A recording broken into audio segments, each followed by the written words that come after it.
हरे कृष्णा दोस्तों, हमारा ये अनुभव है कि भारतीय युवा पीढ़ी और आम जनता की वैदिक साहित्य और संस्कृति में रुचि और जानकारी दिनों दिन कम होती जा रही है।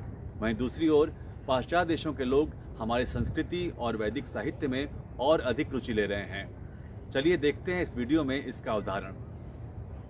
देश के जो युवा हैं, भारतीय जो युवा हैं, उनसे हम बात करते हैं तो उनको विश्वास नहीं होता। उनका ऐसा मानना होता है कि भगवान राम, भगवान कृष्ण ये सब एक तरीके से माइथोलॉजिकल हैं, फिक्शनल कैरेक्टर्स हैं। उनको लगता है भगवत गीता जो है एक माइथोलॉजी है। तो आपने कैसे विश्वास किया? बिकॉज आप अमेरिका से हैं, वहाँ पर कृष्ण और राम जब आप अपने यूथ में होंगे तो वहाँ कोई नाम नहीं होगा। तो आपने कैसे विश्वास किया कि नहीं, भगवान कृष्ण वास्तविकता में है, भगवत गीता वास्तविकता में है, ये कोई माइथोलॉजी नहीं, कोई फिक्शन नहीं है? तो आपको कैसे ये विश्वास आया? मतलब कैसे मिथोलॉजी हो सकते? हम इधर वृंदावन में हैं। वृंदावन में जमुना नदी है, गोवर्धन पर्वत है, नंदीश्वर है, बरसाना है, हर एक जगह इधर है। तो कैसे मिथोलॉजी हो सकते? क्योंकि सब कुछ साक्षात हमारे सामने है। और ये कृष्ण लीला का स्थान है। अगर आप चित्रकूट जाएंगे, अयोध्या जाएंगे, नासिक जाएंगे, ये सब राम के स्थान है। तो इनका लीला सब उधर है। अगर उधर जाएंगे, सेतु बंधन जाएंगे तो वहाँ है सेतु। श्रीलंका भी उधर है। तो वो अगर लोग कहते कि माइथोलॉजी है, कैसे माइथोलॉजी हो सकते? सब कुछ इधर ही है। बिल्कुल। तो इसकी वजह से आपको विश्वास है कि माता जी, मतलब ये फैक्ट है। और जी, तो वैज्ञानिक है, साइंटिफिक है। अगर हमारे सामने सब जगह है तो कैसे मिथोलॉजी हो सकते? कई बार लोग ऐसा भी पूछते हैं कि इतनी सारी संस्थाएं हैं, इतने सारे शास्त्र हैं और भी कई रिलीजियस बुक्स हैं, तो लोग आपको ऐसा क्यों लगा कि भगवत गीता के थ्रू ही मतलब लोगों का परिवर्तन किया जा सकता है? और श्रीमद् भागवतम, ये भागवत धर्म है, इसका ही प्रचार प्रसार क्यों? बाकी शास्त्र, हाँ, बाकी और भी जितने शास्त्र हैं बाकी दूसरे धर्मों के, तो आपने उनको क्यों नेगलेक्ट किया? मतलब ऐसा क्योंकि अमेरिका में उस समय 1960s में धर्म ये था कि क्रिश्चियन धर्म था, जूश धर्म भी था, कि वो दो धर्म सबसे प्रसिद्ध था। जी माता जी। तो मैं बाइबल पढ़ती थी और मैं खूब स्टडी किया। उसमें भगवान के धर्म है, नियम भी है। मैं उस नियम भी पालन किया और उससे मेरा जीवन थोड़ा पवित्र हो गया। तो उसके मतलब है हर एक शास्त्र में आप भगवान के धर्म मान सकते, लेकिन और कोई दूसरा शास्त्र में भगवान के वाणी नहीं है कि वो भगवत गीता में। समझ गया? तो अगर भगवान खुद बताते कि ऐसे करना चाहिए, ये नहीं करना चाहिए, तो क्यों हम नहीं मानेंगे? भगवान एक है हर एक शास्त्र में, कि वो एक भगवान है। तो अगर वो साक्षात बता रहे कि ऐसे करना चाहिए, तो क्यों हम नहीं मानेंगे? बिल्कुल। हाँ, तो इसलिए मैं भगवत गीता को पूरा स्टडी किया और बहुत अच्छा लगा। What do you think, Proji? What is the reason that India in 2020 is not accepting this Bhagavad Dharma, Sanatan Dharma? Prabhupada answered that question very nicely. He says there's two kinds of crows, the new crows and the old crows. The old crows have been eating the garbage for so long, they're no longer interested. They're flying away looking for something else. The new crows are thinking, oh, some nice garbage here. They fly in, they want to enjoy. So the Westerners, we've been eating the garbage for so long. We're the old crows. We're looking for something better. But the Indians, they're thinking that garbage is something wonderful. They're new crows. They're flying in for pound and dollar to enjoy the garbage. So basically that's it. Proji, we talk to many youths of the India, and when we say them, okay, read Bhagavad Gita, they say, okay, this is all these things are mythology. We doesn't put faith in Krishna.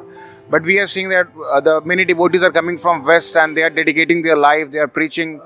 So how you get faith that no, there is existence of Krishna, there is Radharani, there is Lord Ramchandra. This Bhagavad Gita is not mythology. How you get this conviction? Okay, very good question. I'm going to give an analogy to make it clear. Sometimes a young man wants to get married and he sees there's some qualified, beautiful young ladies. And but the young ladies may not be interested in him. And when the approach is made about marriage, they say, no, I'm not interested. So that nothing he can do to make someone interested if they're not interested. They have to know each other.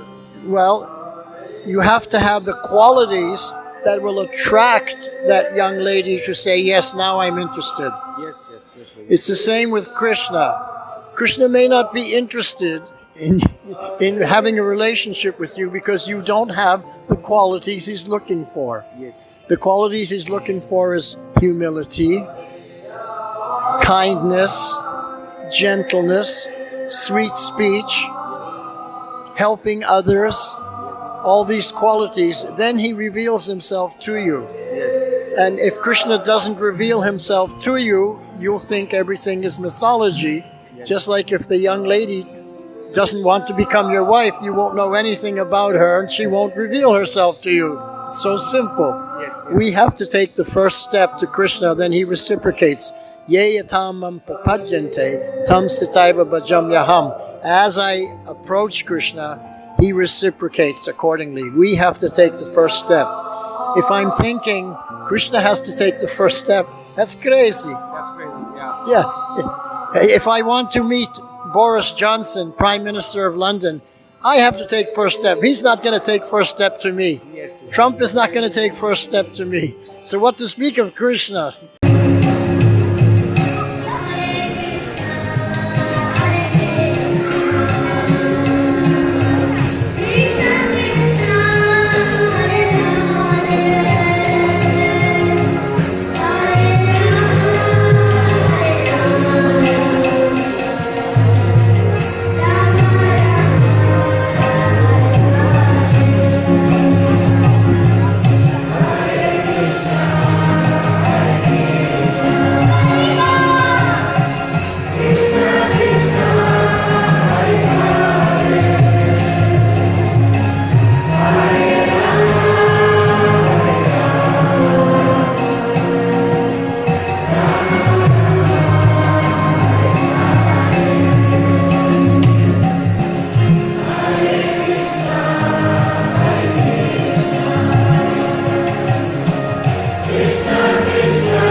बहुत बहुत धन्यवाद कि आपने हमारे video को देखा।